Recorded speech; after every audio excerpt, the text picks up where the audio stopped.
What is going on, guys? Welcome back to Hippo Supercoach, and today we've got the Saturday games reviewed. I'm going to talk about my team first before we get through the full games. I'm not happy. I'm not happy with the ZORKO captain at all. 94, it's pretty tragic, and it's ruined me from going massive this week. Projected 2047 with the ZORKO captain, so I am not happy about the captaincy, but I'm pretty much happy with everything else, and we're going to get into it. But my God, am I grateful I jumped on O'Sullivan and Bice. Holy. Bice 124, O'Sullivan 103, Davidson obviously 120 last week. We're going to have so much cash. But yeah, we'll go through it. Will Ashcroft 130, like... literally everything went right except for the captaincy. Like, Sheasel's back. Like, what is going on? Anyway, I actually am happy. I'm a little bit disappointed with the ZORKO captain, obviously, because, you know, out of all the players, he's like, I mean, he might not even be my best 18 at this point. Ashcroft 87, that's my lowest score. So yeah, having a great start to the round. Hopefully finish off strong tomorrow. We'll see what happens, but geez.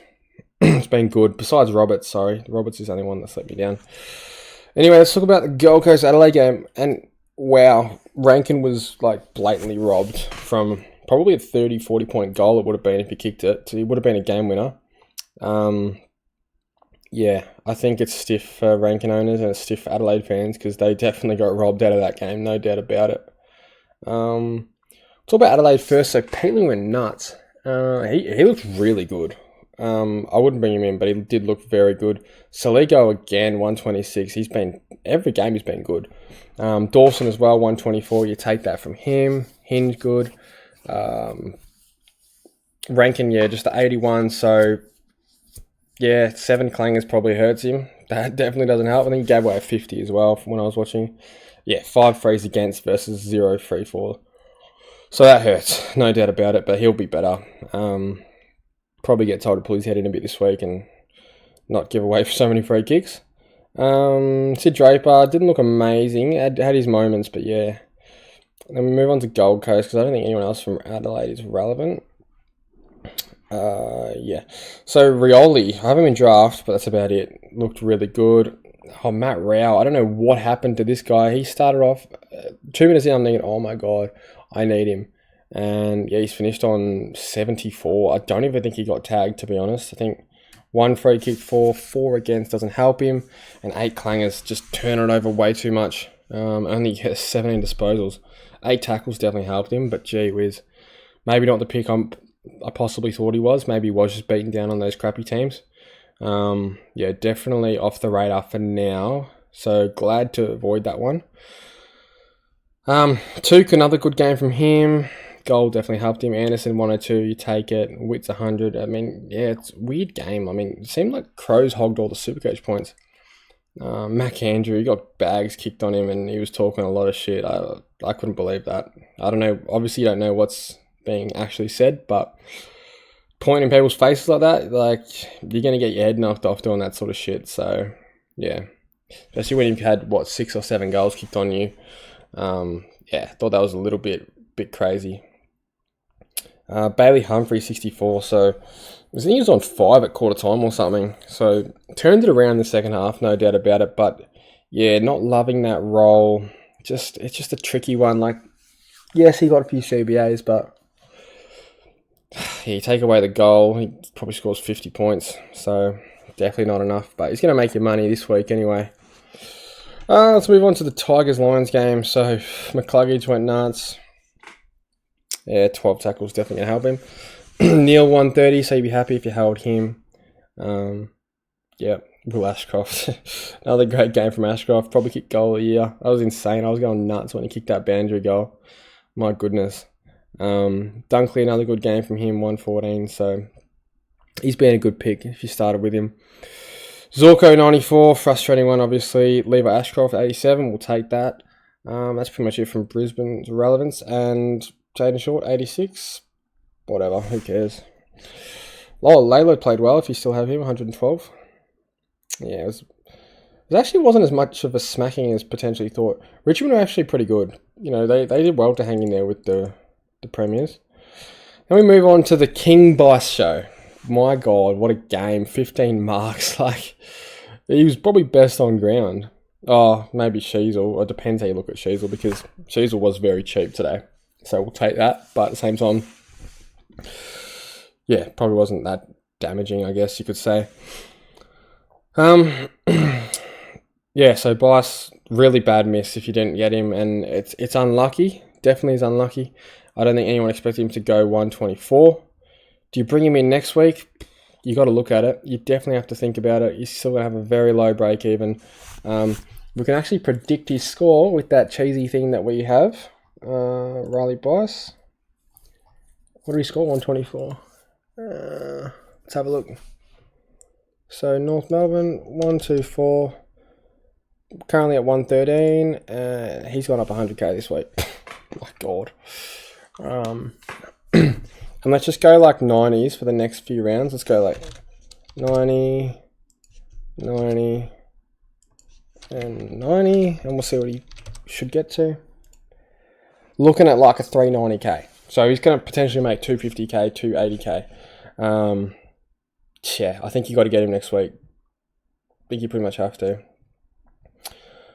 So yeah, Riley Bice, really good on-field option, it seems. I can't believe he's gone 124 with a negative 81 break even. Oh, it's absurd, and it's really unlucky. Anyone that doesn't have him, it's just, it just kills you. It really does, because you're just missing out on so much cash. So much cash. And I think everyone that picked him, we thought he could have had a cheesy role, maybe score like a 70 or 80, potentially get up to a 90, but to go 124, like, I don't think anyone could have expected that at all. So, very lucky for owners, no doubt about it. We are lucky. But it was calculated to an extent. I did think Bice and Moraes had the best scoring power out of all the targets this week. Wasn't too keen on Humphrey. Obviously, still got Marriage to play, so I don't want to jinx him. But I like the role a lot more than Humphrey's role. So, yeah, we went with Marriage, Moraes, and Bice. So, really happy with the two rookies I brought in the last 2 weeks with O'Sullivan and Bice. Hopefully Moraes can play well tomorrow, hold his spot.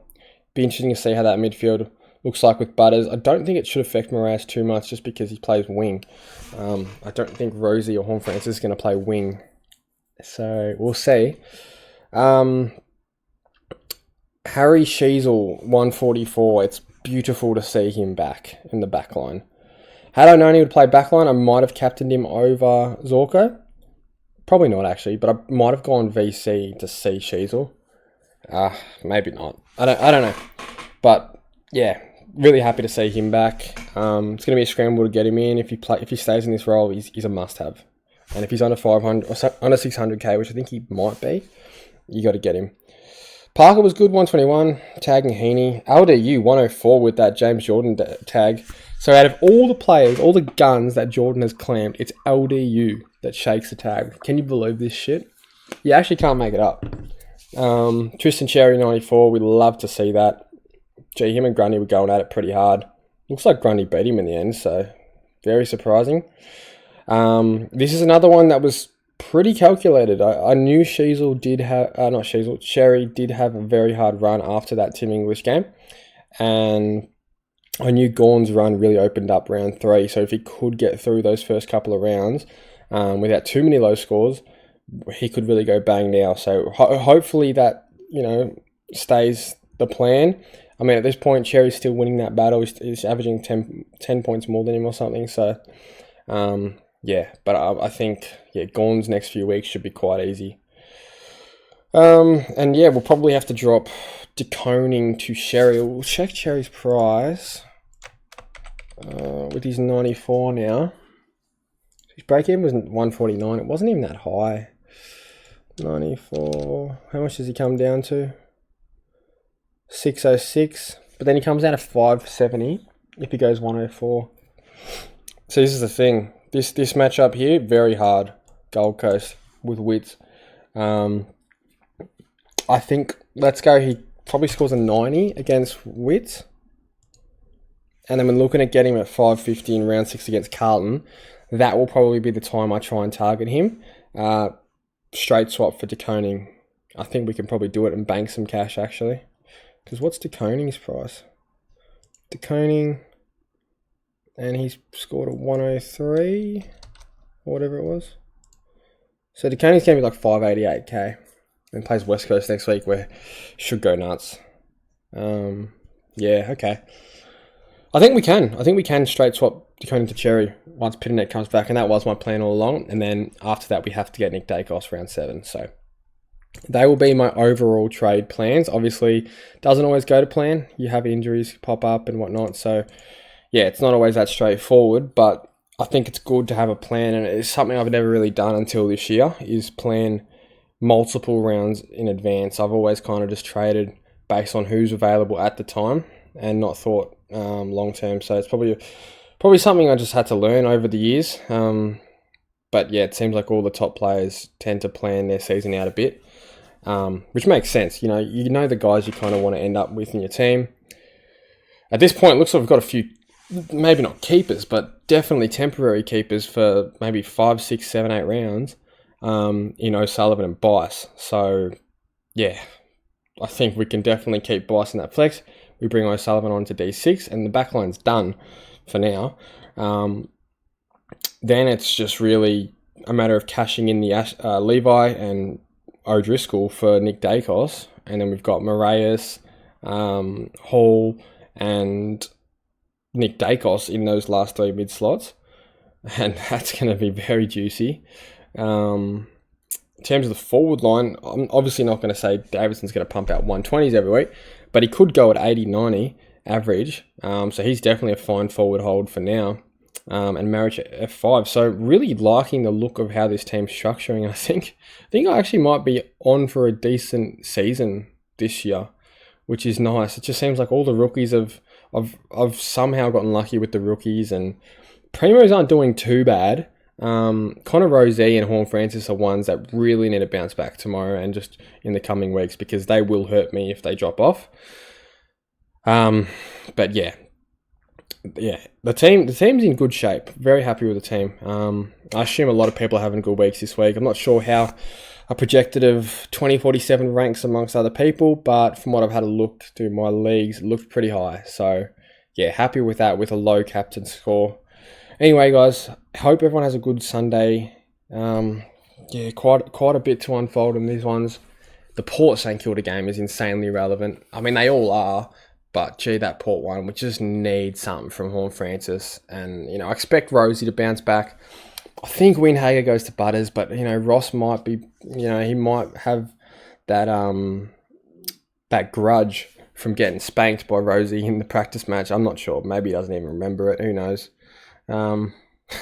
He would remember it, no doubt about it, but maybe he's forgot, stopped caring about it.